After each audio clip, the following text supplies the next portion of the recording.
Millions of British voters will begin casting their vote from 7 a.m. to 10 p.m. local time Thursday. The elections, which are normally held in September and October, have been called early by the outgoing Prime Minister Rishi Sunak. Sunak was hoping to surprise his main challenger, Labour leader Keir Starmer, after a sudden drop in inflation, lower net immigration into the UK, and a controversial Rwanda deportation bill.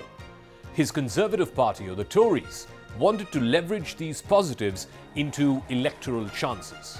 But polls suggest that Sunak's party is set to lose big in this election. It could be the biggest election loss for the Conservatives in the history of post-war elections in Britain. Around 46 million voters are eligible to elect 650 members of Parliament to the House of Commons, the lower house.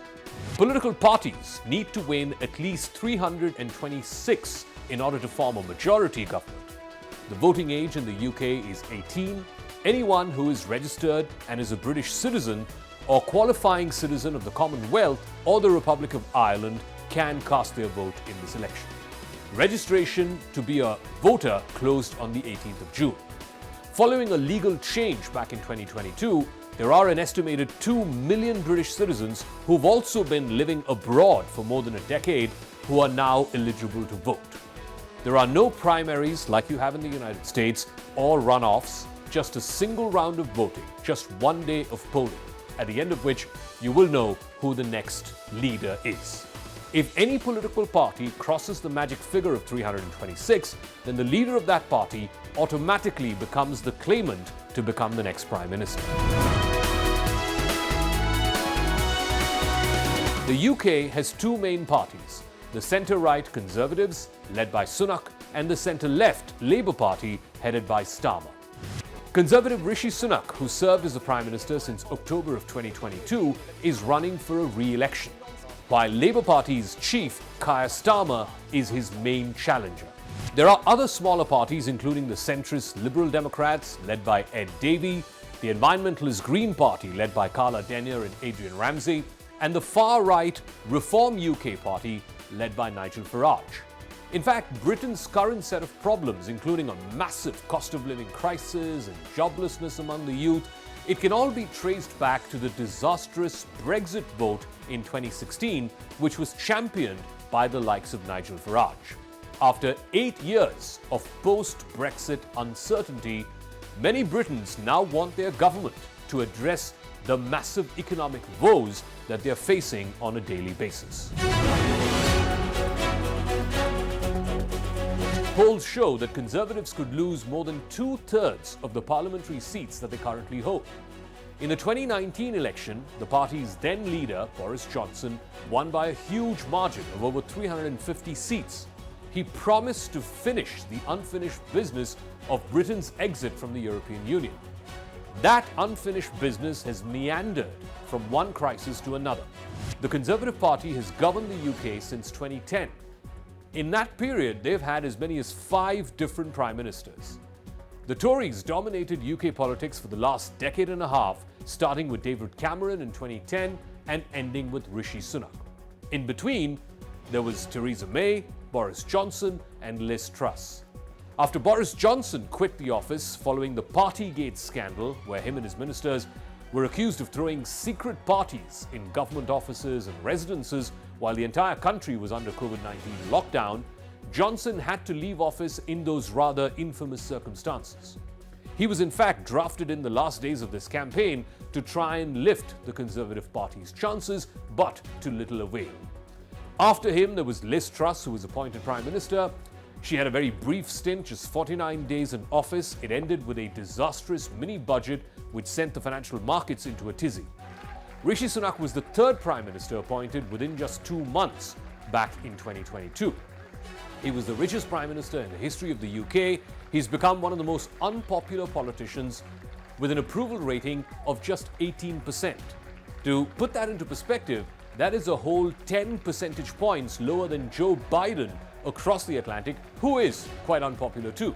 I can tell you, it is not over until the final whistle blows, my friends.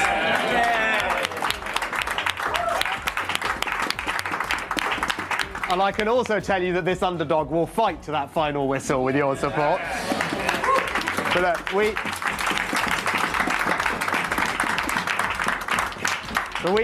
we have urgent work to do, my friends, because at this point now we only have a day left to save Britain from the danger of a Labour government.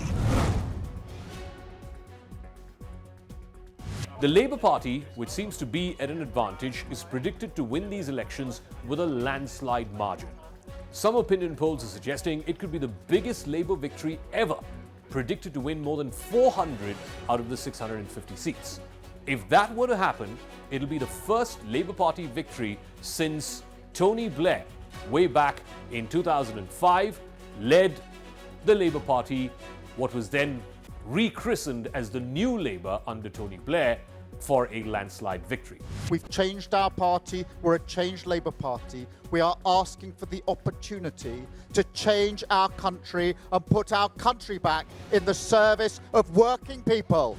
Starmer, who's currently leading the Labour Party's campaign, has hailed this age as an age of hope and opportunity. He has fashioned his politics much like Blair and New Labour, moving the traditionally left union-backed politics of the Labour Party much more towards the centre in a bid to attract independent voters. So Starmer has promised not to tax the working classes. He has said that he will keep the corporate tax at 25%. He's also said he will not increase net migration into the UK. The 61-year-old Starmer is a human rights lawyer. He's a knight. He's also served as a legal advisor to the police in Northern Ireland. He later became England's top prosecutor. The passing of the Rwanda deportation bill by the Sunak government was meant to give some control over migration.